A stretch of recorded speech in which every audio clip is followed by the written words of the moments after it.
मेरा नाम राजवीर है और इस दुनिया में मेरा कोई अपना नहीं था।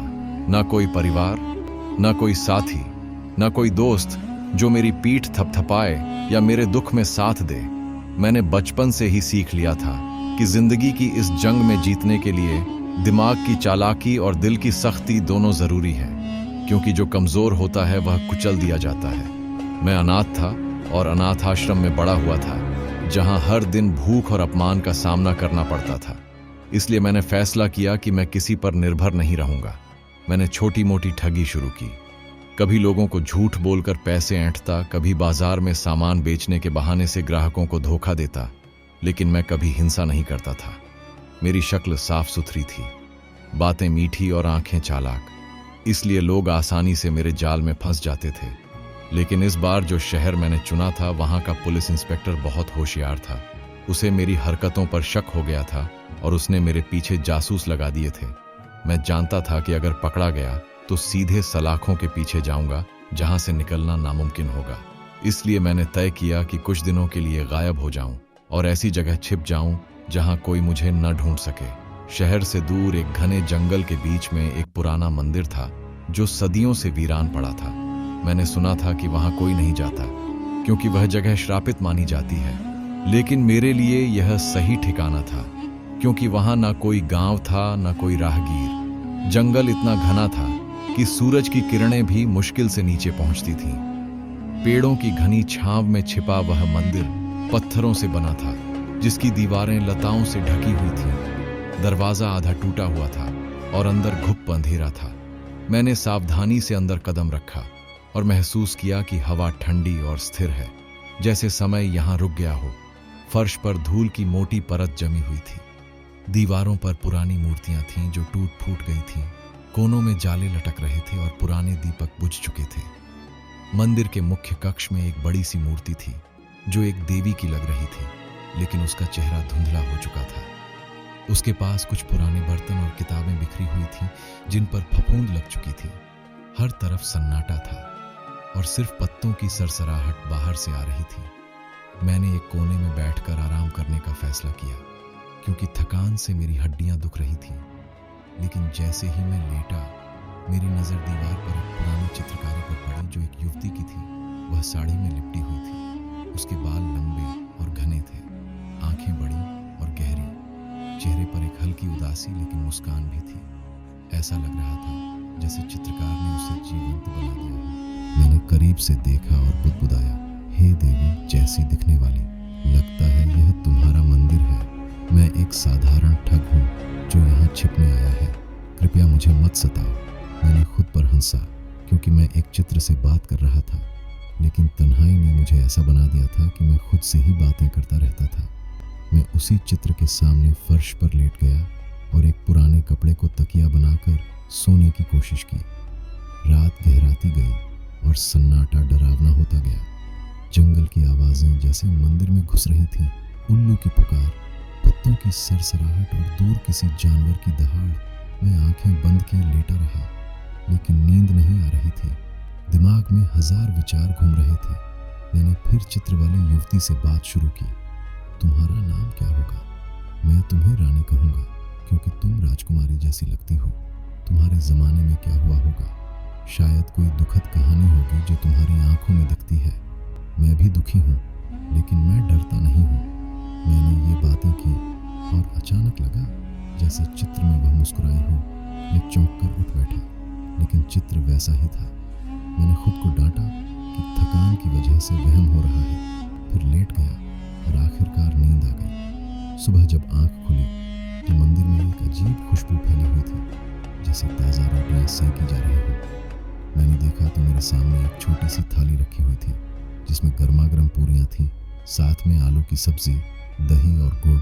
सब कुछ इतना ताज़ा था कि भाप निकल रही थी। बर्तन पुराने लेकिन साफ थे। मैं हैरान था कि यह किसने रखा। क्या जंगल में कोई भटकता फकीर है या मैं सपना देख रहा हूँ? लेकिन खुशबू असली थी। मैंने हाथ बढ़ाया और खाना शुरू किया। स्वाद इतना लजीज था कि जैसे राजघराने का हो। पूरियां कुरकुरी, सब्जी मसालेदार, दही मीठा और गुड़ शुद्ध। मैंने भरपेट खाया और दिल नहीं भरा। फिर चित्र की तरफ देखा और लगा जैसे वह मुस्कुरा रही हो। मैं घबरा गया और मंदिर से बाहर निकल आया। जंगल की हवा में सुकून था। मैंने तय किया कि आसपास के गांव में जाकर मंदिर के बारे में पता करूं। गांव छोटा सा था जहां लोग खेतीबाड़ी करते थे। मैंने एक बुजुर्ग से पूछा कि जंगल में वह पुराना मंदिर किसका है। उन्होंने डरते हुए कहा कि वहां भूतनी रहती है जो लोगों को मार डालती है। जो भी जाता है लौटता नहीं। मैंने शुक्र मनाया कि मैं जिंदा हूं। फिर एक चाय की दुकान पर कुछ लोग बैठे थे। मैंने उनसे पूछा तो एक ने कहा कि वह मंदिर एक राजा का था जिनकी बेटी की मौत हो गई थी और उसकी रूह वहां भटकती है। दूसरे ने कहा कि वहां खजाना छिपा है जिसकी रक्षा जिन्न करते हैं। तीसरे ने कहा कि वह जगह श्रापित है क्योंकि वहां एक अन्याय हुआ था। सबकी कहानियां अलग थीं। मैं उलझन में पड़ गया। फिर गांव के छोर पर एक पुराना पीपल का पेड़ था जहां एक साधु बैठा था। उसका शरीर दुबला, कपड़े फटे और आंखें गहरी। मैं उसके पास बैठा और बुदबुदाया कि इतनी कहानियां सुन ली, लेकिन सच क्या है। साधु ने आंख खोली और कहा कि मंदिर का राज कोई नहीं जानता। जो जानने जाता है वह जीवित नहीं रहता, लेकिन याद रखना वहां एक रूह है जो युवकों को लुभाती है, उन्हें खिलाती पिलाती है, बातें करती है और फिर उन्हें हमेशा के लिए अपने साथ ले जाती है। उनकी लाश कभी नहीं मिलती। मैं सिहर उठा क्योंकि सुबह का नाश्ता वैसा ही था। साधु ने कहा कि तू वहां गया है क्या? अगर हां तो बचकर रहना। वह उठकर चला गया। मैं गांव में घूमता रहा और शाम हो गई। मैंने सोचा कि रात जंगल में किसी पेड़ के नीचे गुजारूंगा, लेकिन अचानक लगा जैसे कोई ताकत मुझे खींच रही हो और मैं खुद को मंदिर में पाया। दरवाजे बंद हो चुके थे। मैं हार मानकर उसी जगह बैठ गया और खुद से कहा कि मैंने कभी किसी का बुरा नहीं किया, सिर्फ ठगी की, लेकिन सिर्फ अमीरों से। मैं हत्यारा नहीं हूं। फिर रात हुई और सामने थाली सज गई जिसमें इस बार रात का भोजन था। मटन करी, चावल, रोटी, सलाद और मिठाई। खुशबू ऐसी कि भूख दोगुनी हो जाए।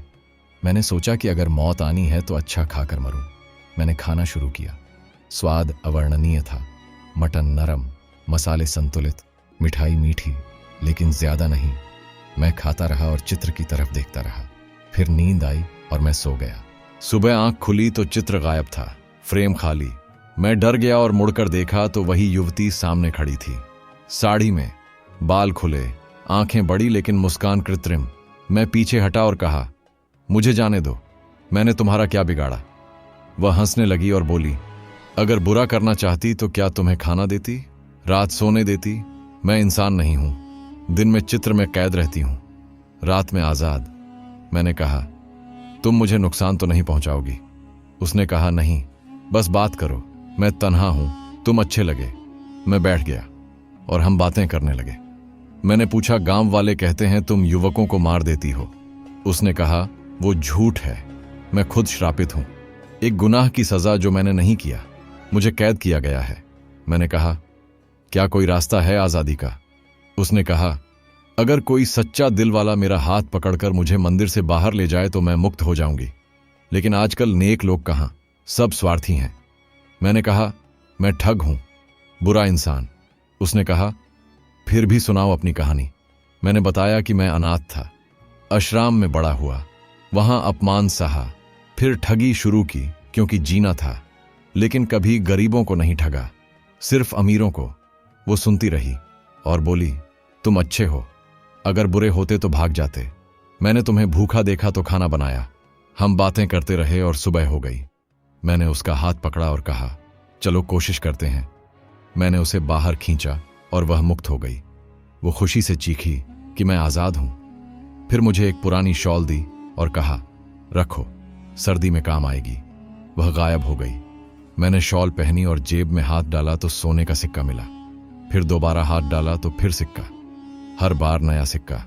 मैं हंस पड़ा और कहा, हे रानी, तुमने ठग को अमीर बना दिया। मैंने कारोबार शुरू किया, दुकान खोली, घर बनाया, कभी ठगी नहीं की। मदद करने लगा गरीबों की, क्योंकि अगर ठग बदल सकता है तो कोई भी, और मैं हमेशा उसका शुक्रगुजार रहा।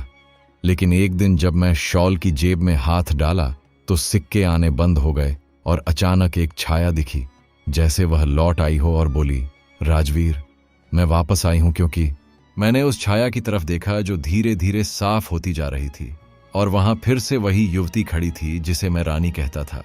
लेकिन अब मैं जानता था कि उसका असली नाम रानी नहीं बल्कि सावी था, जो पहले की कहानी में मैंने शकुंतला समझा था।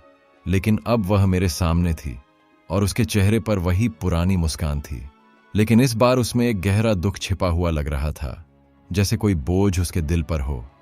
मैं हैरान रह गया, क्योंकि मैंने सोचा था कि वह हमेशा के लिए आजाद हो चुकी है और अपनी दुनिया में चली गई है, लेकिन यहां वह फिर से लौट आई थी।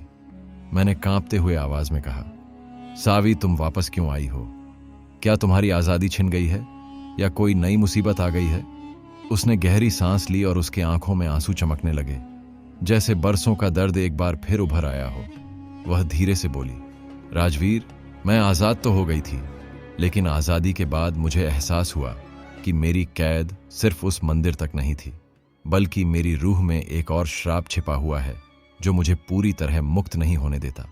मैंने तुम्हें वह शॉल इसलिए दी थी क्योंकि उसमें मेरी कुछ शक्तियां बाकी थीं जो तुम्हें अमीर बनाने में मदद कर रही थीं, लेकिन अब वह शक्तियां खत्म हो गई हैं और मुझे तुम्हारी मदद की जरूरत है, क्योंकि अगर तुमने फिर से मेरी सहायता नहीं की तो मैं हमेशा के लिए किसी अंधेरी दुनिया में कैद हो जाऊंगी जहां से निकलना नामुमकिन होगा। मैंने उसकी बात सुनी और मेरा दिल धक से रह गया, क्योंकि मैं अब एक अमीर आदमी था जिसके पास दुकानें थीं, घर था, कारोबार था और लोग मुझे सम्मान देते थे। लेकिन अंदर से मैं अभी भी वही पुराना ठग महसूस करता था जो छिपने की कोशिश करता था। मैंने पूछा, बताओ सावी, क्या करना होगा? मैं तुम्हारी मदद जरूर करूंगा, क्योंकि तुमने मेरी जिंदगी बदल दी है और मैं तुम्हारा कर्ज कभी नहीं भूल सकता।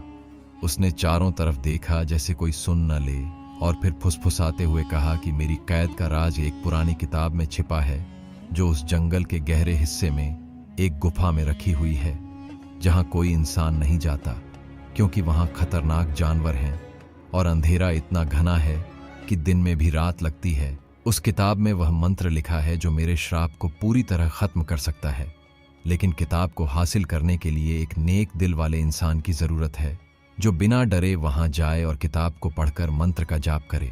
मैंने सोचा कि मैं नेक दिल वाला तो नहीं हूं, लेकिन तुम्हारे लिए कोशिश कर सकता हूं, क्योंकि अब मेरी जिंदगी में सुकून है और मैं तुम्हें दुख में नहीं देख सकता। हम दोनों ने योजना बनाई कि अगली रात हम जंगल में जाएंगे, क्योंकि दिन में सावी की शक्तियां कम हो जाती हैं और वह कमजोर पड़ जाती है।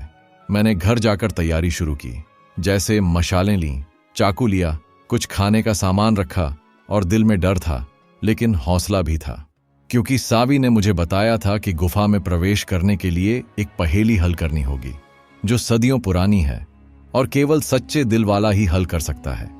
रात हुई और हम जंगल की तरफ चले, जहां पेड़ इतने घने थे कि चांद की रोशनी भी मुश्किल से पहुंचती थी। सावी मेरे साथ थी, लेकिन वह पारदर्शी लग रही थी, जैसे कोई छाया हो, और उसकी आवाज हवा में गूंज रही थी। हम चलते रहे और रास्ते में जंगली जानवरों की आंखें चमक रही थीं, लेकिन सावी ने अपनी शक्ति से उन्हें दूर रखा। आखिरकार हम गुफा के मुहाने पर पहुंचे, जहां प्रवेश द्वार पर एक बड़ा सा पत्थर था जिस पर प्राचीन भाषा में कुछ लिखा था। सावी ने कहा, यह पहेली है जो कहती है कि वह क्या है जो चलता है लेकिन पैर नहीं होते, बोलता है लेकिन मुंह नहीं होता, देखता है लेकिन आंखें नहीं होती। मैंने सोचा और कहा, समय, क्योंकि समय चलता है, बोलता है, घड़ी से देखता है, कैलेंडर से। पत्थर हट गया और हम अंदर दाखिल हो गए। गुफा अंधेरी थी और दीवारों पर चमगादड़ लटक रहे थे। हवा में नमी थी और जमीन गीली थी। हम आगे बढ़े और एक कक्ष में पहुंचे, जहां एक पुरानी मेज पर वह किताब रखी थी जिसके पन्ने पीले हो चुके थे और कवर पर धूल जमी हुई थी। सावी ने कहा, इसे खोलो और मंत्र पढ़ो, लेकिन सावधान, क्योंकि अगर गलत पढ़ा तो श्राप और मजबूत हो जाएगा। मैंने किताब खोली और पन्ने पलटने शुरू किए। हर पन्ने पर अजीब निशान थे और शब्द जो मैं समझ नहीं पा रहा था, लेकिन सावी ने मुझे गाइड किया कि यह वाला पढ़ो। मैंने मंत्र का जाप शुरू किया और जैसे जैसे मैं पढ़ता गया वैसे वैसे गुफा में हवा तेज हो गई, दीवारें हिलने लगीं और एक अजीब सी रोशनी फैलने लगी। सावी के चेहरे पर सुकून आ रहा था, लेकिन अचानक एक काली छाया उभरी, जैसे कोई बुरी शक्ति हो, और वह बोली, रुक जाओ, यह मंत्र पूरा नहीं होगा, क्योंकि राजवीर तुम्हारा दिल अभी भी। अचानक एक काली छाया उभरी, जैसे कोई बुरी शक्ति हो, और वह बोली, रुक जाओ, यह मंत्र पूरा नहीं होगा, क्योंकि राजवीर तुम्हारा दिल अभी भी ठगी की जड़ों से जुड़ा हुआ है। लेकिन सावी ने अपनी शक्ति से उस छाया को रोका और कहा कि राजवीर ने अपनी गलतियां सुधार ली हैं, वह अब नेक है, और मंत्र पूरा हुआ। गुफा में रोशनी फैली, छाया गायब हो गई, सावी पूरी तरह मुक्त हो गई। उसने राजवीर को गले लगाया और कहा, शुक्रिया, अब मैं हमेशा के लिए आजाद हूं और तुम्हारी जिंदगी में खुशियां आएंगी। फिर वह रोशनी में विलीन हो गई। राजवीर घर लौटा और हमेशा नेक जीवन जिया, कभी ठगी नहीं की और सावी की याद में गरीबों की मदद करता रहा। Did you like this story? Tell us in the comments. Like the video and subscribe to the channel right now. Whatever you comment, you will get a reply.